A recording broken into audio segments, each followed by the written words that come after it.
Motion Fabrication here. Thought we'd spend a little time and talk about Filamental. Whether you're fresh into welding or you've been welding for a while, it can get a little bit confusing looking at Filamental numbers, wondering how strong they are, what application to use them for. So here's my spin on it. So whether you're trying to order Filamental for your home shop, garage, or you're working in a shop that has a big old Filamental rack, you're going to see a bunch of numbers like ERCUSI-A, ER70S6, ER70S2, 4043, 5356, 309, 308L, and it can get a little overwhelming. So let's break it down and sort of go over tensile strengths, applications, and hopefully clear up a little bit of that. What do I use? I'm not quite sure what this is. What's the application?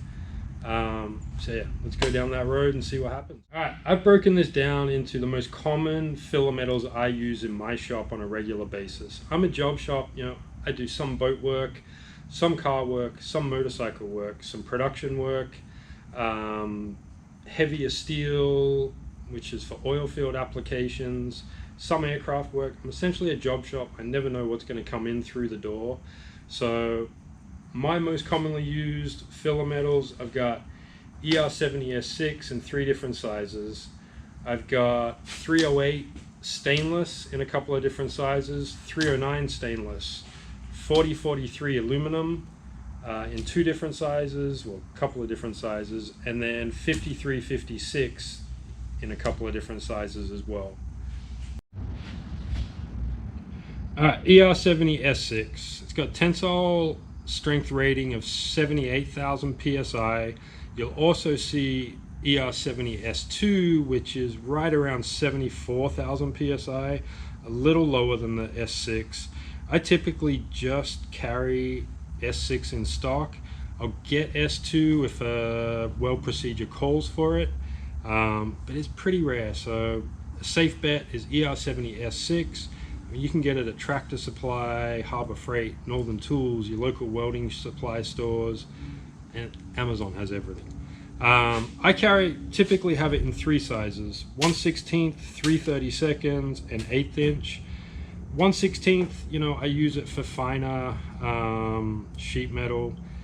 1/8 inch and down. 3/32, 1/4 inch. The 1/8 inch, 3/8 and above. So I mainly use it every so often. I get runs of oil reservoirs. I have to weld some of the OLEDs and other couplings on there.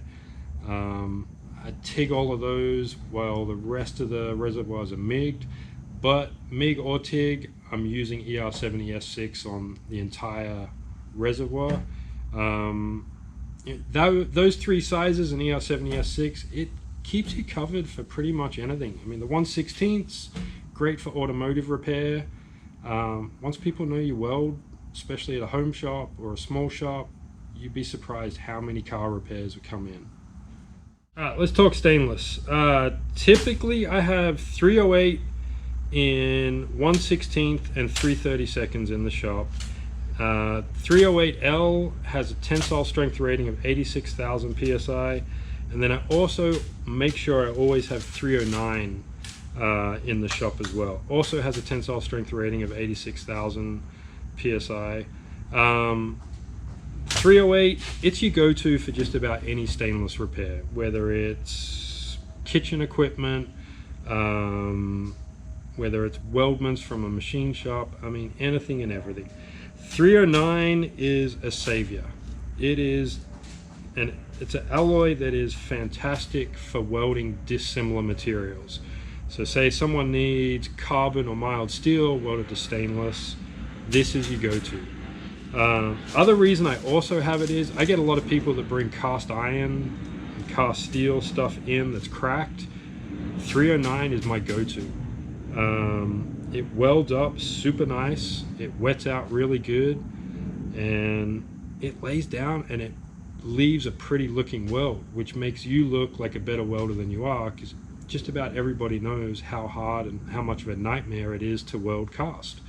So 309 is your best friend there. All right, aluminum Filamental. I always have 4043 in the shop, which has a transverse shear strength rating of 15,000 psi, and then I always have 5356 in the shop, which has a transverse shear rating of 26,000 psi. So by hearing those numbers, well, yeah, 5356 is the stronger material. Yes, it is. Doesn't always mean it's the right filler metal for the application. It's a lot stiffer when welded. I mean, even as just filler metal, it's a lot stiffer. You know, the 4043 bends super easy. But if you are welding parts that say go under a lot of cyclic loading, then 4043 is going to be your better option because it's got some give and take to it. Whereas a 5356, it's so stiff, it's probably going to crack. 5356 has 5% magnesium in it, which makes it more saltwater resistant. So it's great for boats, marine applications. 4043 lays down a little smoother, wetter, typically gives you a nicer looking weld. Big thing with 5356, if your parts are going to be anodized, don't make the mistake I did with one of my first side jobs years ago.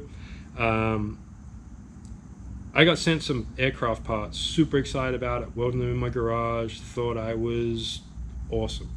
Like one of my first side gigs, aircraft parts. How cool is that? Welded them all with 4043, they sent them off for anodizing. They came back from anodization and every single weld was about 10 shades off of the base material. Super expensive mistake, try not to do it. 5356, when it goes through anodizing, takes on the same anodization color as the base material. So keep that in mind if you're ever welding parts, or if you're welding parts for machine shops or anybody, ask if they're being anodized. Super expensive mistake if you pick the wrong filler metal. Don't do it. Alright, filler metal storage. You pay good money for this stuff, so look after it. You know, if you don't have rod guards or something else, you can make filler metal holders out of PVC tubing. You can get all the materials, you know, the end caps and plugs, so you can make them out of 2-inch PVC that you can get at Lowe's, Home Depot, anywhere. It just stops them, you know, keeps them in good condition. You leave it in the box, it's open, doesn't matter if it's aluminum, if it's steel, if it's stainless, it's going to get some corrosion. It's going to get some sort of rust. It's going to get dirt and grime on it. Everything that I get, as soon as I buy a box, I put it in one of these containers. But before welding, always make sure that you wipe it down. So this is straight out of a box, it's been in a tube, and you know, there's still dirt, grime, grit on brand new filler metal. Don't wipe it off, that's going into your weld. That was a piece of 5356 aluminum, and we'll probably get the same thing off of the ER70. You know, a little bit of the copper coating came off, which mixed with some dirt and grime from the mill. Let's try the stainless. So the stainless, it's really hard to see, but there's even still some residue there. Wipe it off before you use it, makes for a better weld. You know, a lot of people, when welding, they get that little special aluminum, little black peppery sort of look on top of their welds. Typically it's caused by not wiping your filler metal down. Some brands out of the box are a lot worse than others. I'm not going to get into that. Everybody's got their brand loyalty. It's up to you what brand you want to go with. Some people are price driven, some people aren't. You know, that's up to each individual. Alright guys, I'm not going to touch on stick welding electrodes, 6010, 7018. I can't grow a beard or a mustache, therefore I can never be a legit stick welder. I'll leave that to someone else that can point you in a better direction and give you, better knowledge on that. I hope what I've gone through and touched on gives you, it clears up some of the confusion as far as what Filamental to use, what application it's best for. If there's anything you want to know about specifically, leave a comment and we'll touch on it as well. Appreciate you guys hanging out. Have a good day.